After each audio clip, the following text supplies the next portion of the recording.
Hello potential friends and welcome back to the Vlogging Nook with me, Alexandra. First things first, let's appreciate my outfit. Because I look incredible!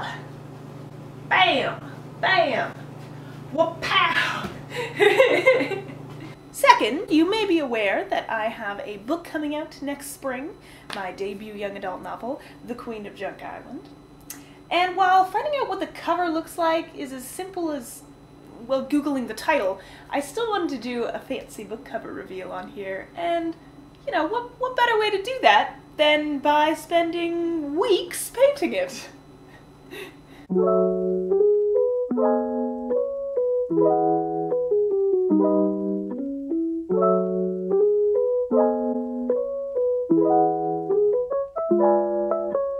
Now, painting this guy was not easy, largely because I haven't painted something bigger than my hand in years.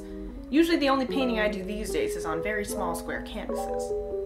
And the colors that make up my book cover are largely muted, ominous, watery sort of colors, which are much harder to mix than the saturated colors that come out of the tube. All in all, nobody's perfect. There may be better, but you don't feel worth it. That's where we disagree.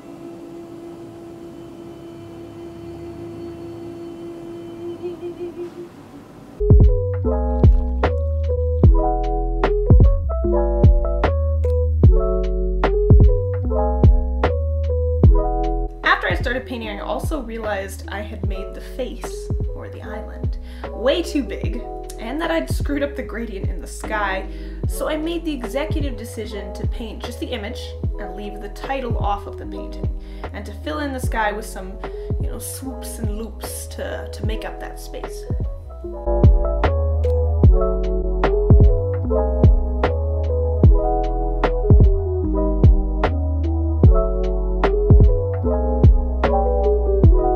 If you've ever wondered what the book cover process is for authors, well, usually authors don't get a whole lot of input. The press or publisher generally has an art design team that picks a direction and an artist for the cover, something that they think not only meshes with the tone of the book itself, but something that fits what other book covers in that genre look like, while also hopefully standing out from the crowd. So my team was the ones who found a cool artist for this project, and then we were moving forward on mock-ups of the cover. Because I'm kind of an annoying, obsessive person who treasures this book like a child, I went back and forth with my editor a lot on the cover, asking if we could have little tweaks, like making the water more blue, which they allowed. I also, after the final version had been handed in and approved by everyone, including me, messaged my editor in a panic because I was worried that we hadn't put any hints on the cover to make it clear it was a queer YA book.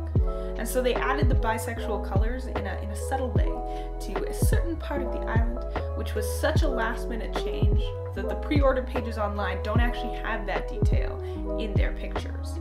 But I have it on good authority that the final book will have it.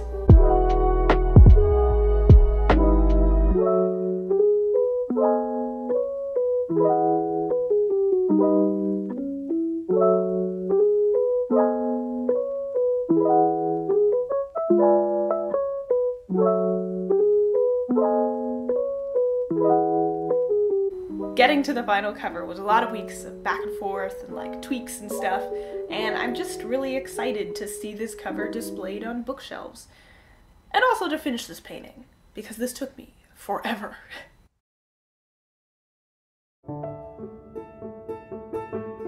From debut author Alexandra May Jones comes a compelling, nuanced exploration of bi-identity and body image with a ghostly backdrop, perfect for fans of Nina LaCour.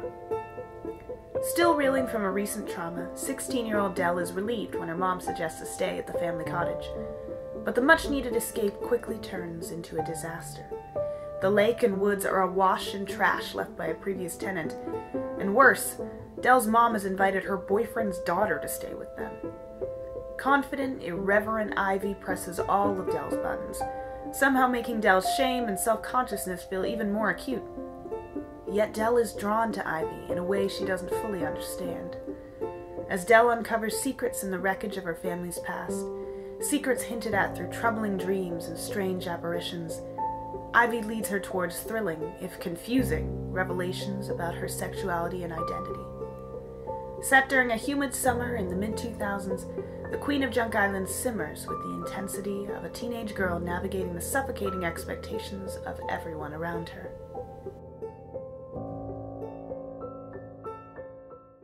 Yeah, so this is the final finished product. Ta-da! And this over here is my actual book cover, which was designed by Nikki Ernst. Isn't it beautiful? Doesn't it make you want to read about teenagers having a bad summer? Yeah, I love the title font, and I love that the island is in the shape of a girl's profile, because I love an element of the surreal in things, and it's very true to my book's tone, which you know, as you've just heard, in the official description. Yeah! Also, back to the book cover, little details like having a camera be where the eye would be on the face is just chef's kiss, especially if you know the themes of the book. The themes. Also, because literally she carries around a camera like the whole time. Anyhow, that's all from me today. If you would like to pre-order my book and support a queer author trying to get off the ground, it's probably available at most local bookstores, but it's definitely available at bigger bookstores like Indigo's, Barnes & Noble, whatnot. You can just Google the title, you will find these. I will also put links in the description below. You could also mark it as to read on Goodreads. If you use Goodreads, that would be cool. And while you guys do that, I'm gonna go find somewhere on my house to put this painting, though I'm probably just gonna leave it sitting on like a chair for the next 7 months. Yeah, and I also have to eat some lunch. I will see you guys next time. Bye!